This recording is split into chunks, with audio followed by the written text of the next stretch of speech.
ओम शांति। 14 मई 2026 की साकार मुरली से होमवर्क।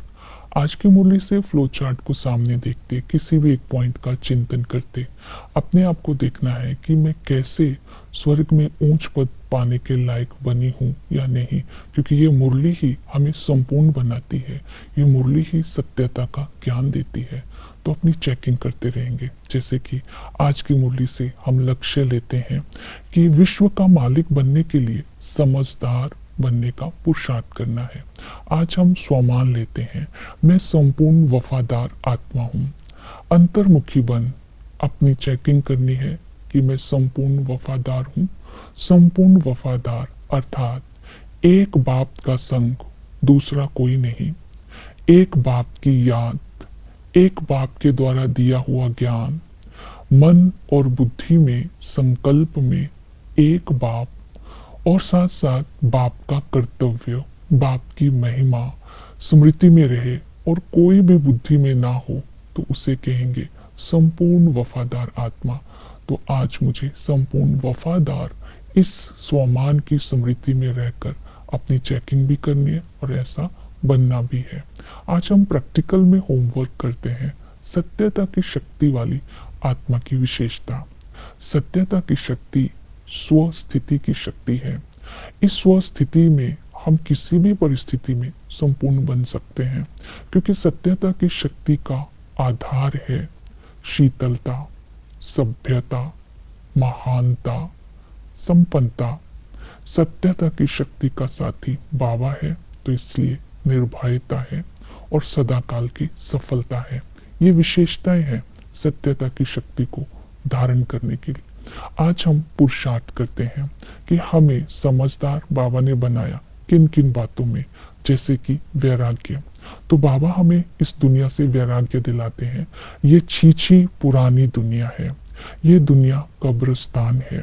तुम बच्चे अभी जिसको दिव्य दृष्टि से जिस विनाश को देखते थे, उस विनाश को अब तुम प्रैक्टिकल में देखेंगे।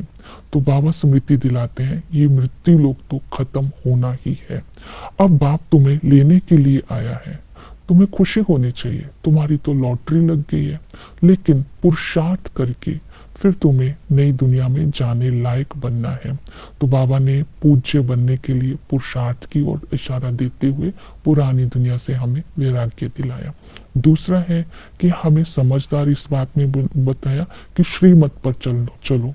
जितना हम श्रीमत पर चलेंगे उतना श्रेष्ठ बनते जाएंगे।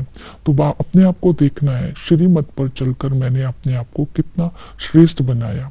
एक बाप के साथ प्यार का सागर, एक बाप के समान प्यार का सागर बनो। किसी को भी नाराज नहीं करो, किसी को दुख नहीं दो, सबको सुख दो। अगर दुख देंगे तो दुखी होकर के मरेंगे। ये बाबा कहते हैं मैं तुम्हें समझ दे रहा हूँ, कोई श्राप नहीं दे रहा हूँ। तो इसलिए आज ये चेकिंग करनी है, मनसा वाचा कर्मणा, किसी को दुख तो नहीं दिया। तो इसकी तरह ज्ञान रत्नों से अपनी झोली को भरकर इन ज्ञान खजानों से दूसरों की सेवा भी करनी है और स्वयं को भरपूर भी रखना है। और बाबा ने इस पर भी अटेंशन दिलवाया है कि हमें ये अभ्यास करना है एक मत और एक रस रहने का।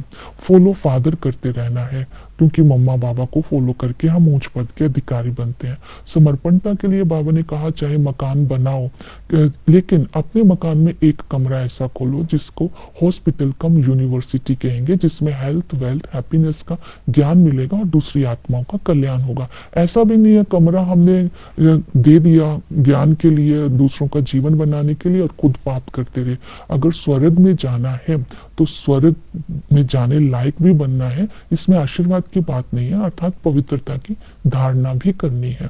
समर्पणता और पवित्रता के ऊपर अटेंशन दिलवाया।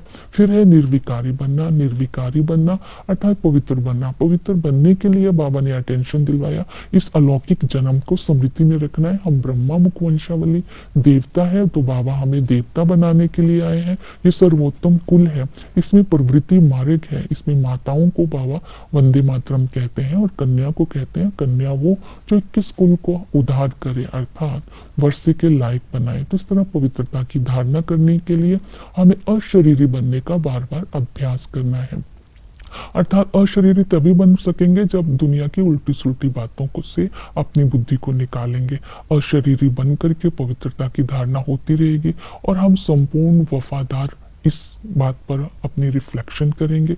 जितना बाप मन और बुद्धि में रहेगा, बाप का कर्तव्य रहेगा, उतनी पवित्रता की धारणा होती रहेगी। याद के लिए अपने बाबा ने कहा कि एक मुझे याद करो, याद से ही आत्मा स्वीट बनती जाएगी, तमो प्रधान से सतो प्रधान बन जाएगी, खाद निकल जाएगी, विकर्म विनाश हो जाएंगे। इसकी विधि है यथार्थ पहचान।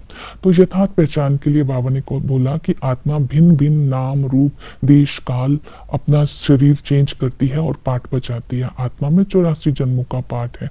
आत्मा ही शाम बनती है, आत्मा ही सुंदर बनती है, आत्मा ही प्रेसिडेंट बनती है, आत्मा ही नौकर बनती है। तो इस तरह आत्मा पाठ बजाते बजाते अभी तमो प्रधान हो गई है।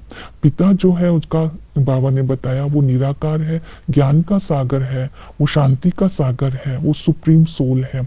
इस समय वो इस निराकारी दुनिया से साकारी में आकर हमें सतो प्रधान बनाने आए हैं। तो उसके साथ सब संबंधों का सुख लेते रहना है। पिता के संबंध से हम माता पिता की मलकियत के मालिक बनते हैं, स्वर्ग का मालिक बनते हैं। टीचर ज्ञान का सागर ऐसा ज्ञान देते हैं जिस ज्ञान से हमारी सदगति होती है और ये ज्ञान की अथॉरिटी से हम आगे पढ़कर ऊंच पद के अधिकारी बनते हैं। और सतगुरु दुख हरता सुख करता हमें सुखी बनाने के लिए पावन बनाकर साथ ले जाते हैं।